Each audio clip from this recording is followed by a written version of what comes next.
Hey, welcome to part 3 of the Mega Man X2 Weapon Master run, where the entire arsenal is put to work as it steadily becomes available. Stay tuned after the gameplay for commentary and explanations.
Our second special weapon is none other than Sonic Slicer, a rather powerful weapon that's not as straightforward to use compared to the first two weapons we've acquired. This thing can be weird to use if this is your first time playing the game or just never bothered to experiment with it, not to mention its not strike chain levels of burst damage. Most speedruns don't bother with it since weapons like Speed Burner and Strike Chain kind of trivializes the game.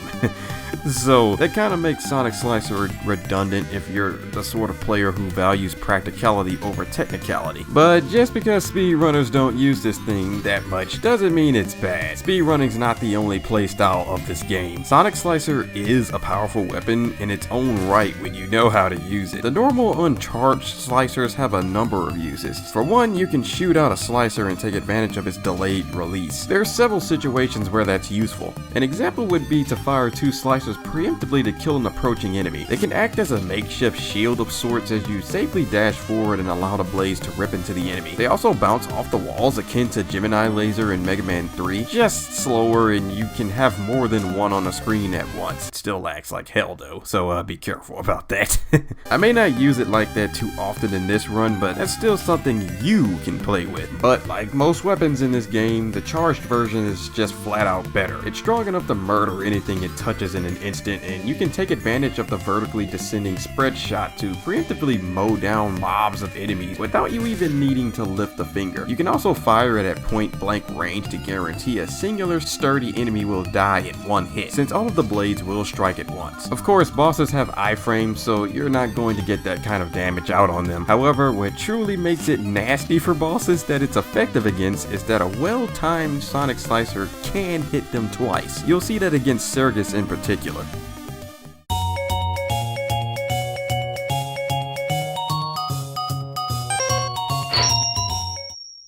So, funny story about the EMS segment today, or lack of one because of my negligence.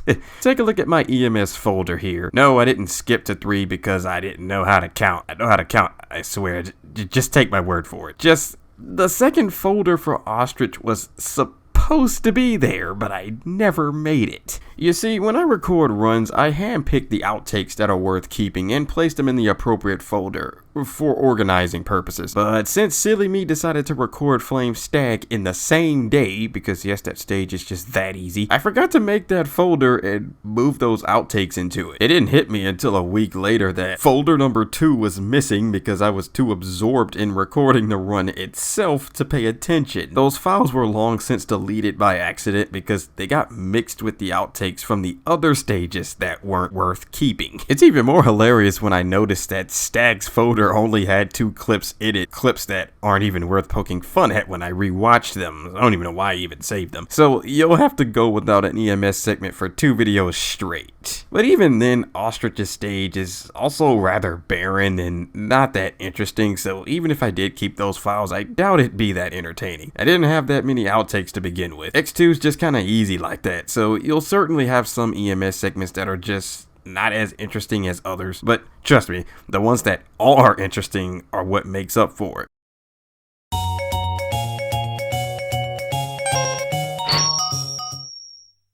Did I already mention how short-lived this stage is? Wait, I did? Well, too bad, you'll hear that from me again. It's a breeze of a stage. You know, aside from Violin, who I'll refrain from even talking about right now. Oh, I've got plenty to say about that freaking bastard when his own dedicated video comes up in Hunter Stage 1. Anyway, Ostrich's stage is one of the spots with the fewest enemies in the game, so is there really anything I need to say here? I mean, the unnecessary part is something, but that was just my attempt at livening this place up with something nonsensical. Yeah, I could have just driven through like a good boy, but where's the fun in that? Now, Ostrich himself. While a bit tricky, he's easily exploitable. So long as you keep him on screen at all times, he won't run into the background, which wastes an insane amount of time if he does that. His charged Sonic Slicers are probably the only thing worth sweating over, but at the same time, avoiding them is purely position based. They'll drop from a fixed position depending on where he is on screen, so it's a simple matter of staying on low ground and preemptively easing yourself into one of the safe spots. And by staying low, you'll also give yourself enough wiggle room to react with a partial dash should you misalign yourself with the safe spot. Other than that, he's not too bad. In the boss rush refight, you'll see a pretty funny loop with the weakness, but you know the drill. You'll see that when we get there. Let's not forget to support our remixers today. Well, I didn't use any of their music for the stage today. I just couldn't resist using more Alien Soldier music, which, by the way, please play Alien Soldier. That is a command from me. The game and that music from it is so good. That's my little PSA for you. This concludes today's episode. See you next Monday. Or hell, maybe even Friday. Stag's video is going to be so short, I can already tell. But until then, check out my X4 Weapon Master run, which will be in an end card somewhere on screen. Or just check my playlist page for my other no damage runs. Stay chill, y'all.